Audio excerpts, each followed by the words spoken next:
Africa is a continent rich with opportunity. And when business and communities come together, its astonishing potential begins to be felt. With the Millennium Development Goals steering these partnerships, Africa's future is being rewritten with innovation, foresight, and inclusivity. Crossing the length and breadth of the continent, our journalists uncover these stories and share them with the world. Join us now for remarkable stories of partnerships across Africa, building the future and changing lives. It's Africa's time.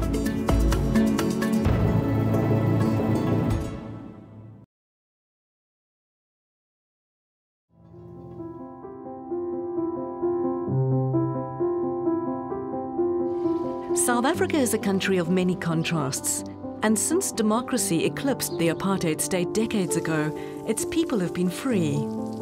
But the struggle for the most basic of human rights continues, the right to a decent, affordable home and a dignified living space.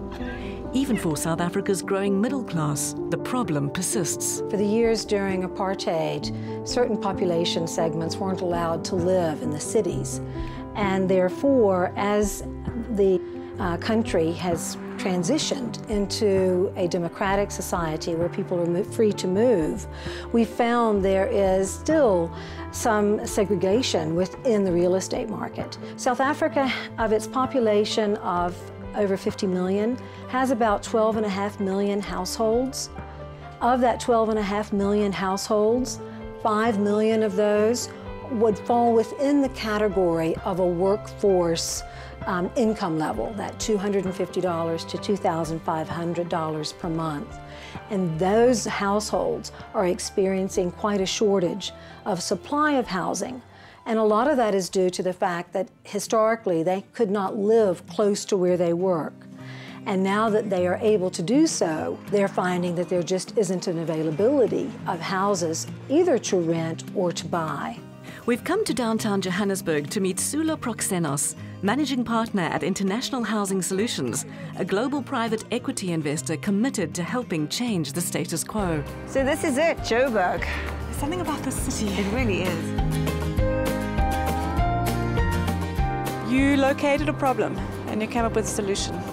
The idea was to find a way to bring capital into the affordable housing space in South Africa. This is where people can afford to pay for their own housing, but that the private sector really hasn't been able to provide this housing. Historically, getting mortgages was much harder, but that really has all changed. So this creates a great business opportunity, and at the same time, it fills a social need. The fund is called the South African Workforce Housing Fund, and it really is designed for families who are in the workforce. We were able to raise a little over $200 million into the fund, and using this money, this equity, we were able to finance over 27,000 units of housing across South Africa. And so this, for example, where we're standing now is our very first project. It's very, very exciting. It was a conversion of an office building into residential real estate in the inner city of Johannesburg. This building was actually mothballed when we bought it alongside with our partners, and was now converted into over 400 affordable housing units. A project like this was very much part of the renaissance of the inner city of Johannesburg.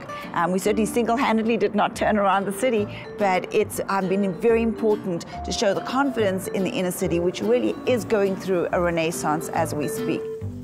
The rentals start at about $200 a month, and they go up to about $400 to $500 a month. So very much in the affordable space, right in the heart of the city. So for a couple that are working in the city, very little transportation costs, very little commuting time, and great access to a lot of employment and good public transport network. With idea in hand, Soula set about seeking investors. It was crucial to get the big players on board early to encourage confidence. I feel enormously proud of what the fund has achieved, but also for the fact that Citi was one of the early investors. And it was because of our leap into the fund that actually attracted other investors to come in. So we enabled the progress of the fund by being an early investor. I'd heard about another IHS project, a mixed-use residential suburb called Vleuhof, about 40 minutes west of the city. It was built on a former buffer zone between the township of Soweto and the formerly whites-only Ruruput. Vleuhof's just a few years old, but already a community has emerged. It's a close-to-work address that people seem proud to call home. My guide is the busiest person in Vleuhof, estate agent Wisdom Sikale, who works 24/7 and always lands the deal.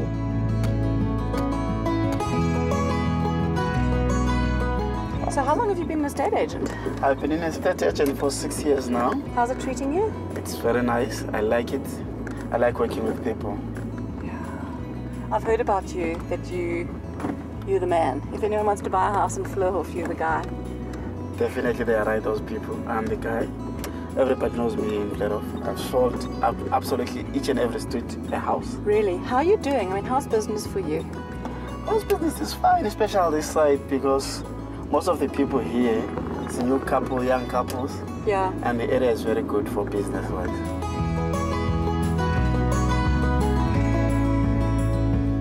Hello. I'm Ngiyaphila. Meet Lisa. Hello, Lisa. How are you? I'm great, thanks. And how are you? I want to buy a house, isn't it? Oh, okay. You can have a seat. You guys can have a seat. You guys can have a seat. Oh, this is great, Promise. This is so cool. It is my own home. How long have you had it? Since December last year. When I met Wisdom, he introduced me to these houses, and I felt, well, I pay less here buying and having a bond other than renting a flat, and it was a 1-bedroom flat. This is like a 2-bedroom house. That's amazing. So I don't know why more people don't do that. You've got property, equity, bricks, and an investment. It's a good investment. So for a few $100 less than you were renting, you now own you own this. I own this. It is mine. I know the feeling. It's a great feeling. Yeah. It's a beautiful feeling. It's mine. Yeah. It's mine. It's mine. It's mine.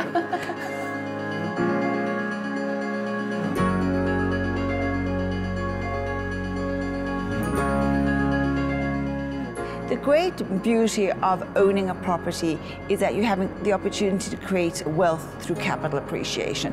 And this has been denied to many, many South Africans for generations. And this is an opportunity to right that wrong. For a lot of people in Africa, I think I see a lot of resilience, I see determination, so I see a lot of people trying and struggling to make ends meet and to survive. It is because of the resilience of people of Africa that we now have high, rapid economic growth rate in Africa, that we also have a lot of opportunities for them. But I also see a lot of challenges. But overall, I think people of Africa are enterprising, they're willing to take risks, and they are motivated to do more. The importance of the private sector in all of these partnerships is because the private sector is actually the engine of growth for Africa. The private sector has helped to produce 70% of Africa's output.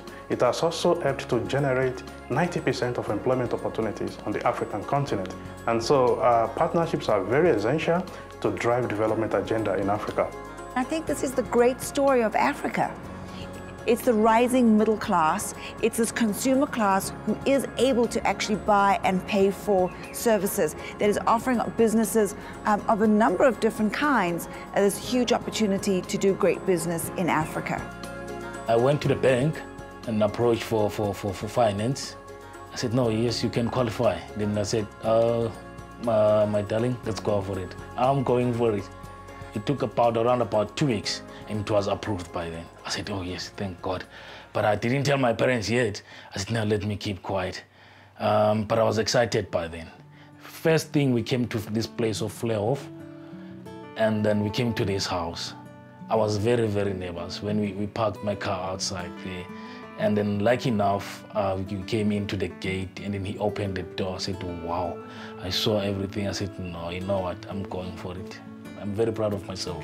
It's a good place, this. Yeah, it's very nice place. It's a very nice place. Citi has always been very committed to making a positive contribution to the economic transformation process in South Africa.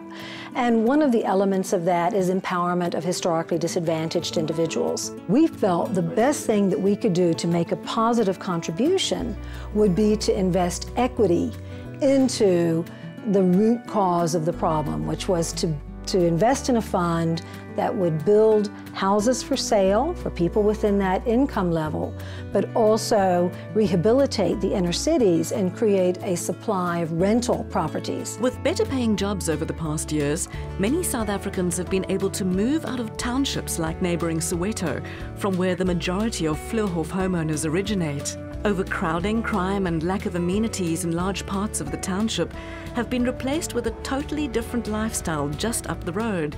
Vleuhof offering a very important physical expression of upward mobility and an exciting new lifestyle for South Africa's growing middle class. The transport is very reliable here. There are taxis along the road, there are buses, there's a recreation center as well, there's a crèche as well, and then now I think they're starting to build a school as well. Past and future stand side by side in Vleuhof, but it's the kids of the suburb who hold the energy and dreams of an even brighter tomorrow. They've had a very different upbringing to many of their parents and have powerful imaginations about what's possible for them in the future. What kind of a house do you want to live in when you're big? I want to live in a mansion. It's gonna be, I want everything in the house to be red. Red? And jacuzzi. Ah, a jacuzzi.